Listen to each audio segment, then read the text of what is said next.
Thank you for tuning in on today's Locked On Bulls. Today we'll be covering the Bulls' reported interest in Rudy Gobert and Mitchell Robinson. We'll also be doing a draft profile on Tari Eason and finishing the show talking about the NBA Finals. We'll get into all that and more on today's Locked On Bulls. You are Locked On Bulls, your daily podcast on the Chicago Bulls, part of the Locked On Podcast Network, your team every day.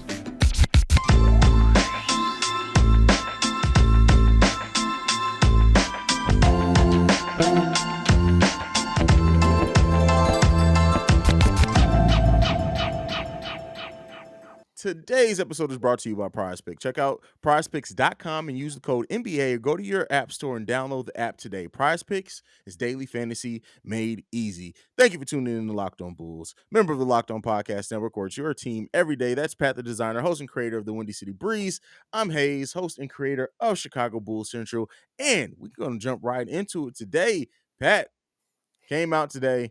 Yeah, and this is one of the things, too. You already know what I was going to say. Content. Yeah, off-season content. The Bulls are interested in Rudy Gobert and Mitchell Robinson, but the way that the Kevin O'Connor even worded it, the way that I regurgitated it, I think, in your Discord was just Kevin O'Connor basically said, I heard from a guy who heard from a guy that the Bulls are interested in Rudy Gobert and Mitchell Robinson. But the interest here does make sense, so it is something to cover because, as we know, rim protection, offensive rebounding in general, defense down low are all things that the Bulls look to hopefully address in some way this offseason. So, what do you think about the rumored interest in Rudy Gobert and Mitchell Robinson? I like when me and you have differing opinions on something because we're very logical, and so most of the times we're kind of just like, no, this is just the intelligent thing. This isn't a debate show. So it's fun when we have differing opinions on it because you did a great job on your video.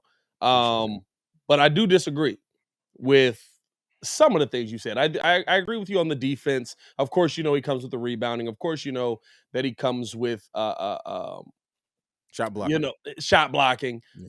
But the part for me that I feel like no one is looking at with Rudy Gobert, and right now, right, if you look at it, yes, 110%. A player that is 16 and 13 is probably not worth $200 million, even with 4 blocks attached to him. But I've gotten into looking at the game by games and looking through how people are utilizing the player. And when I went back and watched the Utah Jazz, the disrespect on Rudy's name is baffling to me because it's literally not Rudy Gobert being bad offensively. They just don't use him. I asked the question on the show today, is Donovan Mitchell a winning player? Because no. 19 times this season, 19 times, Rudy Gobert took over 10 shots per game. And every time he took 10 shots, this is the whole season, playoffs included, and every time he took 10 shots a game, he scored 19 or more points. In some game, Rudy Gobert has a 29 and 21 game on the season when he took 14 shots. They do not use him. And so I look at Rudy Gobert as a guy that if you would utilize him offensively, and in the playoffs, I want us to really go back and watch him play. It was disrespectful. Jalen Brunson is guarding Rudy Gobert under the bucket. Donovan Mitchell looks at him, double team coming, and goes for the layup. How they try to get him involved, and that's why I can't say 100% is on Donovan Mitchell, 100% on Rudy Gobert on how they lost, because Quinn Snyder's got to say something. And if the beef is that serious, you need to sit somebody down, because if a guy takes 10 shots and can put up that many points, you need to be getting him at a minimum 10 shots a night. And I think all of us would agree, if you're looking at a guy that can give you 19 and 15 with 3-4 blocks a game, now all of a sudden you don't mind looking at a guy and being like, 40 million, yeah, but he's a little more worth it now. Well, see, that goes back to, I think, where our fundamental kind of disagreements on players like this stems from. Is because I look at it as a player with limited offensive versatility as a Rudy Gobert. I can see why you don't go to him a bunch of times, regardless of what he can do getting it. It makes the offense stagnate. It's very predictable offense as well. And one of the things that I did see in mind is that regardless of how often they absolutely did not go to him at times where he had smaller players on him. And if that was me, I would be yelling at you like completely. Like seriously, completely. Like You should have been cussing somebody. I Well, got a maybe it midget on was. me and you're Maybe not that's the going to beef. me, and I got a 7'7" wingspan. This don't make any sense. Yeah. But with that being said, is that and I always frame this in the framework of on this team, right? On the Bulls. Going to Rudy Gobert that much with his limited range, with DeMar DeRozan, who also has limited range and operates completely in the mid-range, it makes me concerned on what that not fit, because we had a whole conversation about fit, but how clogged up and how easy the Bulls are to defend at that point, right? If you have long, lengthy defenders out there and you got two players that aren't going to go out past past 5 feet and another one going to stay in the mid range, it makes your team a lot easier to defend, and it shrinks that defense then. And then even when we are getting 3-point shooting, I wonder what that does at that point. And Rudy Gobert not the best passer at all. And those are my two things. Like, yeah, I'm not one of those players who are people who say Rudy Gobert is horrible offensively. I made sure not to word it in that way in my video because he's not horrible offensively. Yeah. It's just by the way that the nature in which he has to get his offense does it change so much that's why we're seeing them not go to him at times. I think it's a completely different situation. I do agree with you that they're probably not going to him because in a modern offense, right? Like you're probably not looking at Rudy Gobert in a modern offense and saying that's what works. But when you actually think about it, right, Rudy Gobert is a guy that gets 4 offensive boards a game. He's putting that right back up. It would be a rare situation where he's just like, yeah, I got nothing down here and I'm kicking it out. He's 7'1" with a 7'7" wingspan. He's at the bucket as soon as he grabs the board. So you're talking about possibly 3 to 4 offensive putbacks. That means you only have to get him the ball 7 times. That's just pick and roll with Lonzo. I'm not saying that he has to be the focal point of your offense. And I think when you bring a DeMar DeRozan into it, right, what was the thing that we saw with DeMar? DeMar's going to take those shots no matter what. I would rather have a guy that I can guarantee down there is going to get the rebound. And with Vooch, you still kind of have that, but Vooch just didn't have the help down there. I think the difference, even with the defense on the Bulls, right? Like, let's be real. We all know the defensive scheme is, hey, Rudy, that's your man coming your way. as anybody blows past anybody, like, hey, you know what that just reminded me of? Boozer screaming to get the rebound and Joakim Noah. Grab that, bro. That's how they do Rudy. Hey, Rudy, grab that, bro. Like, legitimately, anytime somebody gets past, like, there's no defenders on Utah. The next best defender is Mike Conley, and he don't play half the season. So I wonder what Rudy Gobert really would be in a system that does involve movement. It's not like he is, I seen you say Kofi. It's not like he is a Kofi Coburn where Rudy can't move. Rudy's very mobile for a big guy. He can get around. He's a very athletic big guy. He can go up on you. And so I think that's kind of where I look at Rudy Gobert as, what he is right now. I would look at that and I would say there's no way I could pay $40 million for that. But if I'm adding 7 shots a game, which is literally pick and roll or more putbacks because Zach and DeMar are shooting, I could see him being a 20 and 15 guy. Is that worth $200 million with the defense? Is that worth $40+ million with the defense? And here's my response to that. And the only reason I say no is because, again, like I kind of said on my video too, is because you have a player that you can pay a fourth of that and get 75 to 80% of that from Mitchell Robinson, who's the other player reported. Now, that's another, like, if all things were even, let's say both players were a free agent and it was like, who are you going to go after? I'm going after Rudy every time. Yeah. But considering the contract that Rudy's already on, and considering Mitchell Robinson, a player who's gotten less than mid-range money so far in his career, who gives you, again, not the exact shot blocking. He's almost at 2 per. He averages 2 per game over his career so far. Yeah. Not nearly the scorer, even in a pick and roll, even in on a pit back.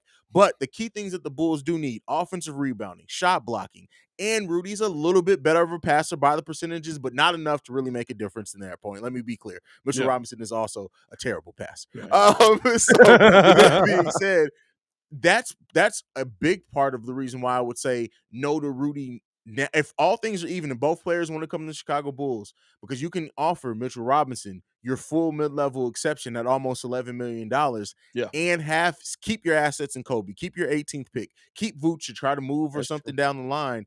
but you add a lot of what you need using Mitchell Robinson. That's that, and then Mo Bamba's out there too, another player. Again, doesn't get you. That's probably more like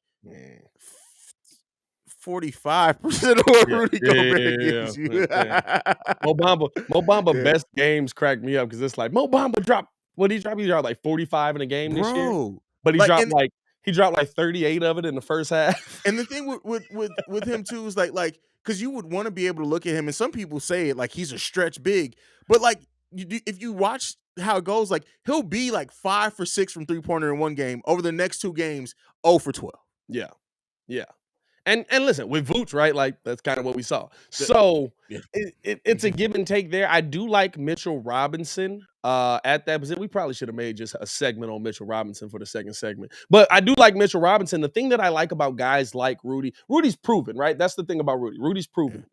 And so I like proven. But I can't be mad at Mitchell Robinson because he shot 76% this year. Get the guy some shots. You know what? We're gonna go ahead. We're gonna get into our break. We're gonna come back. We're just gonna talk about Mitchell. We're gonna Robinson. audible it. Let's do it. Audible it. Let's do it. We're gonna call We'll audible. finish it with talk.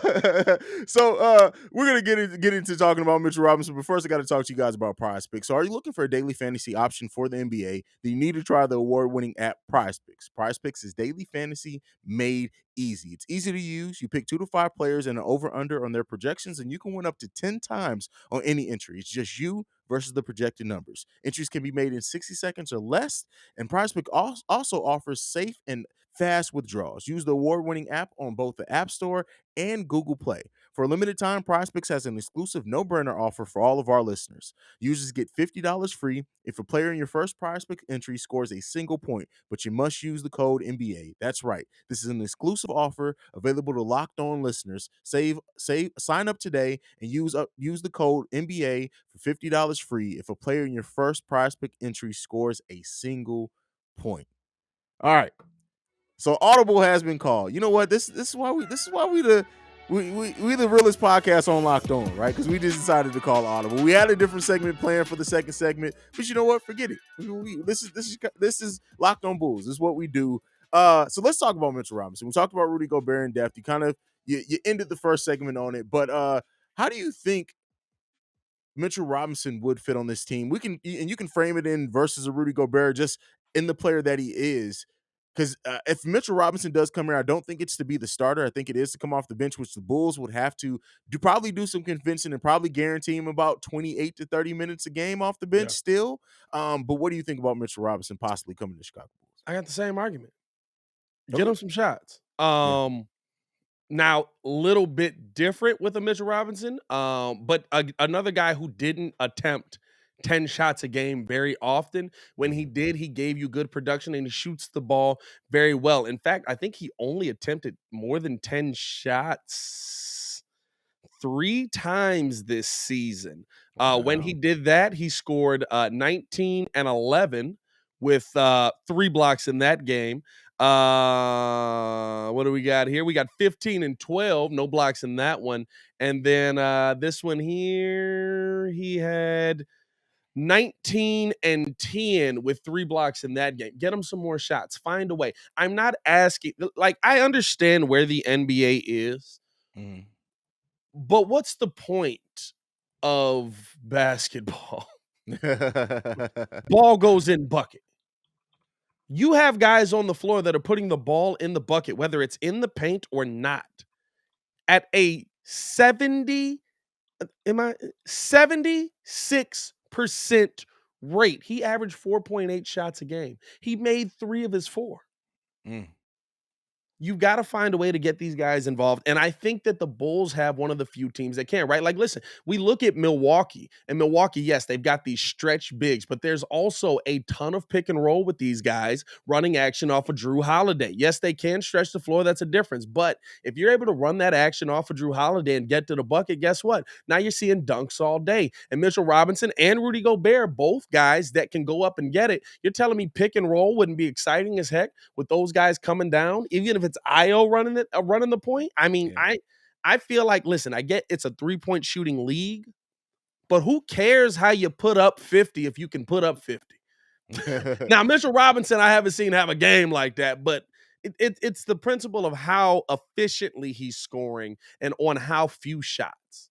He Well, scored I 8 think too, points a game on 3 shots. and he's a better offensive rebounder than Rudy Gobert. Rudy Gobert's not a horrible offensive rebounder either. But Yeah. the thing with Mitchell Robinson also is looking at his rebounding rate and considering he's been playing next to Julius Randle, who was also, even though he had a down season, getting a lot of those rebounds as well.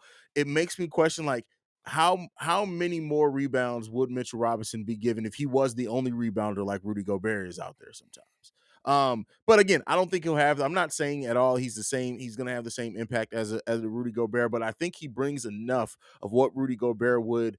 That you can make sense there. Mitchell Robinson, listen here, he's one of those players, and he has that type of defense. What do you think? Mitchell Robinson can switch and stay with twos for a little while. I wouldn't say ones, but he can switch on the twos for and stay with them for to at least let your defense kind of read because Vooch gets switched on the two. You got 1.5 Yeah. seconds before they're at the rim. Mitchell Robinson can stay with them a little bit longer, Yeah. allow that defense to reset. What do you think?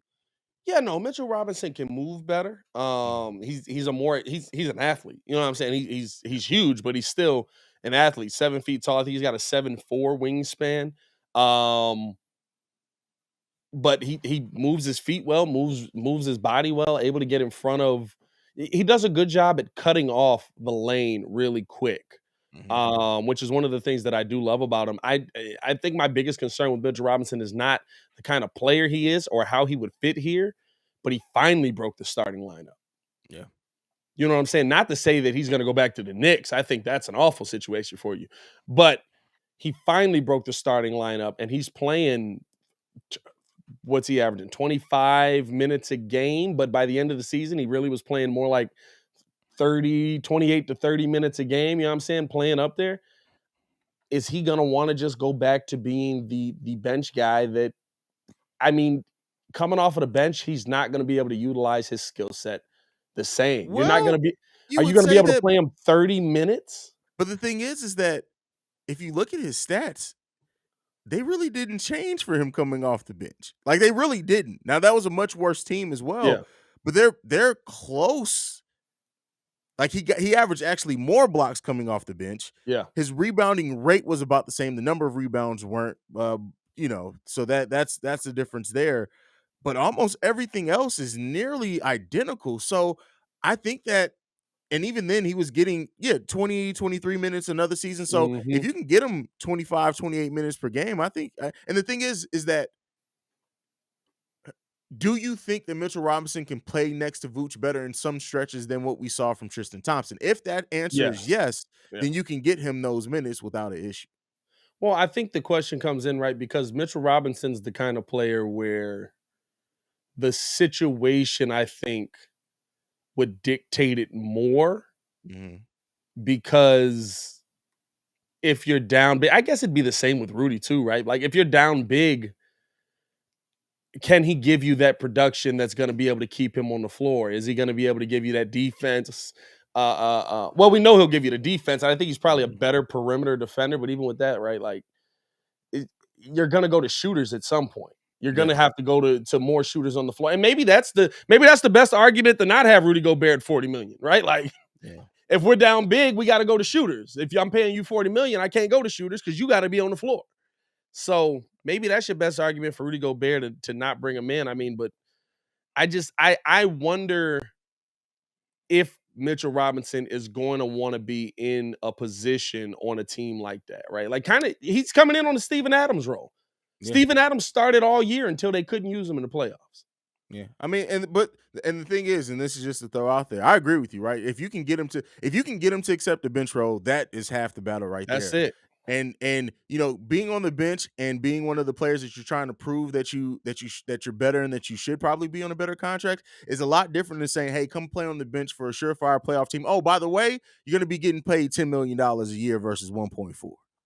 Now, here's the question that's really out there. If Mhm. Patrick Williams takes a step like we Mhm. think that he will, is that the situation where you allow Vooch to walk, you allow Marco to develop whatever big you possibly draft or trade the pick for whatever comes in, and you let that happen, and you don't re-sign Vooch because you have a Mitchell Robinson that you know can come in and give you 25 to 30 minutes and be effective? I think both have to happen. I think Patrick Williams has to take that leap that we're expecting and hoping he's going to take, and Marco has to prove he's ready to go. I think both those things happen by the end of this season. Then, unless Vooch is going to accept a $3 million deal to come back and play for the Chicago Bulls, Vooch's time is all but up. So then we're talking about trading him Probably by the halfway deadline. through the season. Yeah. We probably If you talking got about to look at it halfway through the season. Let's say we do sign Mitchell Robinson. Patrick Williams comes on. We're using more as a facilitator, a lot of shot ifs blocker, here, things by the like way. that. Huh? A lot of ifs here, by the way. Yeah. It is a lot of ifs. And Marko Simonovic has shown that he's ready to get NBA minutes. I'm not saying for sure that it happens, but I am saying that they're definitely listening and fielding offers at that point. Yeah, I would think so, because you're going to lose him for nothing if not. Exactly. So I think at that point you're talking about trading Vooch if you feel like Mitchell Robinson is that starting level player. But then I guess I wouldn't be mad at him starting. I don't know, man. That goes back to my argument with Rudy as far as the floor spacing and things like that. So, well, in that situation, right? Like we said, if you trade Vooch, you're talking about P. Will's playing, so he's probably able to space the floor in that situation. Like I say on the breeze, if it was a fifth, we'd all be drunk. Hey, before we get into telling you about Built Bar and we break down Tari Eason, we do have an important favor to ask you guys. We put together a survey so we can learn more about listeners like you and make your favorite Locked On podcast even better. Here's your opportunity to tell us what you like and don't like about Locked On Podcast. Go to lockedon.com/survey right now to get started. It won't take you very long, and everyone that completes the survey can qualify for a chance to win one of 10 $100 Ticketmaster gift cards. To take our audience survey, go to lockedonpodcast.com/survey. We appreciate you very much for the help. We also have to tell you about Built Bar. Built Bar's been killing the game, bro. If you haven't tried the puffs, you're missing out. But they've got something completely different out here now. My boy, what are they doing to us? It's all healthy, by the way. Caramel brownie? We're doing a Built Bar caramel brownie. Don't you love chewy, chocolatey brownies? What about a caramel brownie with caramel swirl on top? Fam, it sounds like it's going to make you fat, but here's the thing. What if I told you that all that chewy deliciousness is 17 grams of protein? Forget about dessert. These are better than dessert. Plus, the macros are unreal. 130 calories, 17 grams of protein, and only 4 grams of sugar. I would replace a regular brownie with Built Caramel Brownie Bars in a heartbeat. The best part, caramel brownie bars, y'all know what I'm finna say, covered in 100% real chocolate. So it's caramel, it's chocolate, it's drizzle, it's... All right, I'm hungry now. Like for real though, with Built Bar, you don't have to sacrifice tasty for healthy. You can have both. So here's what I need y'all to do. Go to built.com, use the promo code LOCK15 and get 15% off your order. Use the promo code LOCK15 for 15% off at built.com. There you guys have it. Next up, we're going to be we're going to be completing a draft profile on Tari Eason. This is a player that I have high hopes for, brother. Like, if he were to fall to the Chicago Bulls, him and EJ Liddell both on the board, brother, what are you thinking, man? Because I think right now, me and you both, EJ Liddell, Walker Kessler, both probably 1 and 2, maybe flip. I think Walker Kessler may be 1 for you, maybe EJ Liddell second. Where's flip flop for me? Yeah. But let's introduce Tari Eason to this conversation. How do you feel about it? He's a player that I looked at and I was like, these numbers are very deceiving. Because of course, you go look at the highlight reel. It's him knocking down threes. It's him doing pull-up J's in the middle of the court. Then you start to watch more tape and you're like, oh, this is very inconsistent. Like, this is nowhere near consistent. But he does have some games where he gets hot. He reminds me, see, you've got high hopes. I don't know how high your hopes are. For me, he's Bobby Portis. He's the reason you can trade a Bobby Portis. He's the reason you can trade a Daniel Gafford, because the offensive side of him is pure upside for me. I think his best part of his game is driving to the bucket. He does an excellent job of kind of using that left shoulder to draw contact while still being able to finish with the right hand. He drives literally only right. He's the bizarro Julius Randle. He only goes right. But that left-right is quick, and he can absolutely blow past you. The thing about Tari Eason for me, that is the steal is strength, jumping ability. IQ on passing lanes. And all of that is stuff that can impact you right now this season for the Chicago Bulls. If he's coming off your bench, I feel like he'd be able to make a quick impact defensively. It's the thing he's able to fall back on. I feel like he'd be the perfect backup for Patrick Williams. You're literally losing nothing. By the way, if you go watch his tape, I believe they were playing Cincinnati. I think it was Cincinnati. Maybe not. I don't know if LSU played Cincinnati last year. But when I watched it, some young point guard was driving to the lane full speed, thinking he was about to get an easy, go up. Hey, Tari Eason grabbed the ball with one hand, and that man stopped. That's a strong young man, bro. Like, I'm talking about he just was like, and he stopped moving. Don't let the terminology that people say deceive you, though. Kawhi hands don't mean Kawhi Leonard. This is very true. This is very true. You made the comparison to Bobby Portis. I'm going more Marcus Morris, but I can see those Bobby Portis comparisons. The thing is that everything that Pat talked about with his offensive game is the sprinkle sugar on top, because this kid defensively, passing wise, this is one thing you didn't. I thought you were going to go there. As a passer, as a big man, I left you with something. Okay, well, I appreciate that. Passing as a big man, the skills that he's able to get, the activity is the thing that you looking at this young man. Yeah. He's going to be able to come in and have that one skill, not one skill, but that defensive skill that's going to probably get him on the court. But you can obviously, I absolutely see over the course of the season, much like I would assume, the defense may get him a couple of minutes to start the season, but how he gets him and Tari Eason and Lonzo Ball out in transition together, watch your head, people. Watch your head. That's all I can say. You know what it reminds me of? This is going. You're gonna hate the comparison, but it's only one play. Tyrus Thomas, Derrick Rose. Yeah. And it was more than one play. There was a nice little stretch where that worked. Don't forget, late in that Boston series too, the greatest first round series of all time. Tyrus Thomas did come on in that series, and that was a lot. Balling in that he was balling in that series. Couldn't play basketball after that. So yeah. Send him to Charlotte. He sharply fell off after. You know what sealed it with Tyrus Thomas? There's one play this series. I'm sorry, I know I'm getting sidetracked. It's third. It's the third side. I brought up Tyrus. It's over. Yeah, see, you did it. That PTSD kicks in, bro. One play they did it with Tyrus. Derrick Rose would have made a shot. Tyrus went up for the rebound. Goaltending. And even Derrick, only time I can ever remember seeing Derrick Rose pissed off at a teammate. No, that wasn't Tyrus. I thought that was James Jones. That was Tyrus Thomas, bro. I got to go back and look at that. I thought that was James Jones that put that. He may have done it too, but no, Tyrus did the same thing. And Derrick literally put his back of his head almost touched the small of his back because he was pissed. He was pissed. I remember that. I remember my mom being appalled, like, "Oh, Derrick Rose curses." Like, Mama, you from Chicago? Like, yeah. See, and the thing is that, even in my draft profile I did of him, I did say, hey, we have some PTSD when it comes to LSU small power forwards. I've seen that. But the difference is that Tari Eason does have even enough shooting right now to where you can see him hitting mid-range shots down pretty easily, depending on how this, like a DeMar DeRozan, Tari Eason pick and roll. I think it would take him a couple of years to get the shot. Well, to be consistent with it. I think it's gonna have to switch because it's like here.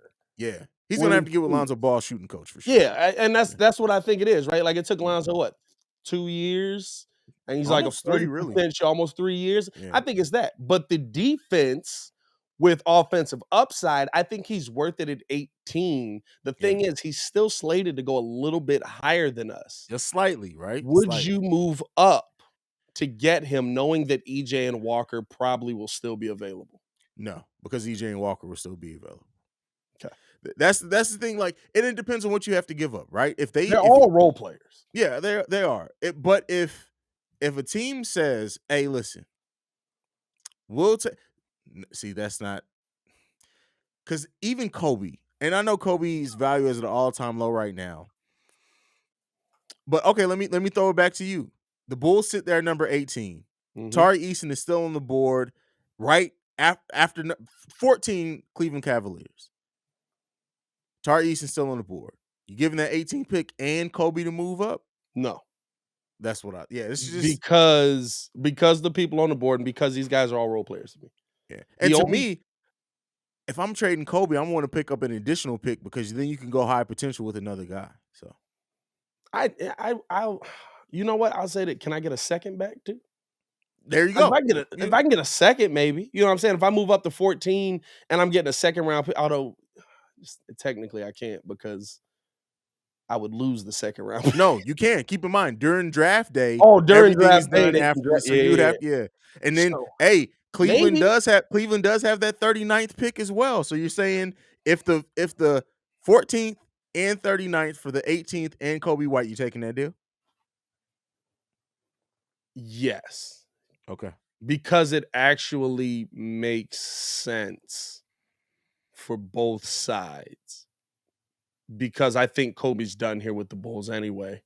And I don't know if AK loves Kai Soto, but that's where Kai Soto is slated to go. 38-39 on some of these mock drafts. So I don't I don't know. The mock draft's been so inconsistent with Bro, that mug, bro. like I said, when one mock draft that I've been watching very heavily, Blake Wesley, he was in the 20s, is now number 8. Yeah, Tari wasn't supposed to be nowhere near us. Like Tari it, was supposed to be a top 12 pick. Not high, Tari but originally was 11, he 12, was he right? was he was top 10 on most big boards Yeah. for the most part of the season. So yeah, him dropping like that's the thing. Like, and if that and that's play teams kind of think themselves like look at how many teams thought themselves out of Io DeSumo last season. I don't think teams ever paid attention to Haize Pat. And if I that's the think case, that's then the that's even mistake. worse. I don't Yeah. think teams ever look because it's Illinois and because same thing with Kofi. Oh no, we're not finna go into that again. We're Well, not even finna I'm get not that saying far. like skill wise, talent wise, right? But like I think if Kofi was playing at LSU and putting up the numbers he was putting up, he would be a high pick. No. No. I'm telling you, it's Bro, literally Kofi could just be playing for Team Corinthians, coached by Jesus Christ, and I'm telling you right now, that man hey, would not be hey, no bro, damn top hey, 10 you pick, bro. telling me Jesus Christ couldn't teach a post move? That's a Kofi, variation of Major League. If you get that, you're fired. yeah. You telling me Jesus Christ couldn't teach a post move? Uh, are we gonna get hit with plagiarism on that or something? Is that trademark or something? Man, listen. Oh God! Only here on Locked On Bulls would you ever hear. First of all, I don't even know what to say. Just happened, bro. The last 2 minutes of complete calamity, bro. Hey That's man. Hey, that's what we do here, brother. We having a good time while we talking about our team. You know what? And I'm glad that we can have a good time while we talking about our team because it ain't been that many good times in the previous years. yeah, that's true. Oh man. So no, I think Tari Eason, I agree with you that people are talking him out of they're talking themselves out of Tari because of the time it's gonna take for him to develop an offensive game. Yeah, And the teams that were talked about, like Cleveland was gonna get him. In one mock I saw, what's OKC's second first round pick? Don't they got 2? do they? I know they have multiple second I round picks. I think they Okay, have they a got the 30th so and it the wasn't 12th. them. Oh no! No, so Oh they got shoot! the 12th, right? They got the 2nd, the 12th, and the 30th. So I know he was supposed to go to them in a mock at 12, but all of those guys need offensive guys. Which is why we should send him Kobe White. I'm just let me Well, think. I mean, I think they need offensive bigs, right? So they're Yeah, probably looking like I could see a Mark Williams going there just because he's pure size and dominance, and you feel like, hey, if he develops 1 or 2 moves, which he already has a few moves, he's gonna be even more dominant. And I'm putting that with Josh Giddey and Shea. Yeah, I'm yeah, saying like I think the offensive side of things because it's gonna take I think it'll take 3 years to develop for him to be a guy that can maybe get 20 points a game. He's probably gonna be a 12-point a game guy at the NBA level. yeah. I would think. So man, if he's there at 14, see the thing is though, why would Cleveland draft him? They're nothing but bigs. Jared Allen, Evan Maybe Mobley. they may go the other way where everybody else is going small. They say we're going to put the most bigs out Hey, there on the court at one hey, time. they said, can he play point guard? Karis LeVert's getting traded. We're putting him at the 2. That's a ridiculous lineup. Darius Garland, Tari Eason, Larry Markkinen, Jared Allen, Evan Mobley. There you go. Go out there and Just figure fall it for out. no reason. Just go out there and figure It'll be it out. interesting to see, bro. I don't know. I don't know where he's gonna fall, but if he's near us, I don't know if I might take him over EJ. I don't know if I'll take him over Kessler. I'm probably still taking EJ. EJ's a complete player already. He's probably 3rd. EJ's a complete player. He just jumps really high and he's exciting. Right? Yeah. Am I mean, yeah, well, in defense. But yeah, I feel you. But EJ plays really good defense too. Oh, wait, I was talking about EJ. You know, were talking about Carr. I'm saying Tari Eason, like he's probably the 3rd out of those 3, right? The thing is how much do you value his defensive switchability? Because that's one thing I didn't talk. Neither one of us is. Tari can switch on the guards. 1 through 5. Yes. So it's if 5. you value that ability, then I think you put him slightly above EJ. But if you value EJ's versatility on defense and offense, then you have him above Tari. Yeah. He's only 8. He's P. Will. Yeah. He like I look at him and I'm like, oh, this is what we hope P. Will is, but probably more exciting. Like that's what I see with him. But like it's like you're gonna swap P. Will out and then you're gonna put like great value P. Will in. Great value P. Will. Wow. All right, man. All right. Hey, let's get up out of here, bro. Man, let's go ahead and get up out of here. We done went overtime. People finna be calling us and gonna be like, Jesus Christ, what? Hey man, follow me on everything at Pat the Designer. Also follow us on everything at Locked On Bulls. And you can follow me at CEO Haize, CEO Haize. Thank you for making us your first listen every day. Now for your second listen, go and check on Locked On NBA Big Board, where it's hosted by Raphael Barlow, also Richard Stamen, Sam Ferris, and Leaf Tullen, and they give fans an in-depth look at the NBA draft, mock draft, player rankings, and of course, Big Boards. It's free and available wherever you get your podcasts. But that is it from us for today. Make sure that you get in tune with us on every platform that we are on. We thank you guys for tuning in to Locked On Bulls, and we out. Peace. Stay safe out there, man. Peace. Absolutely. Come on, Chicago. Be safe. Be safe out there, Chicago.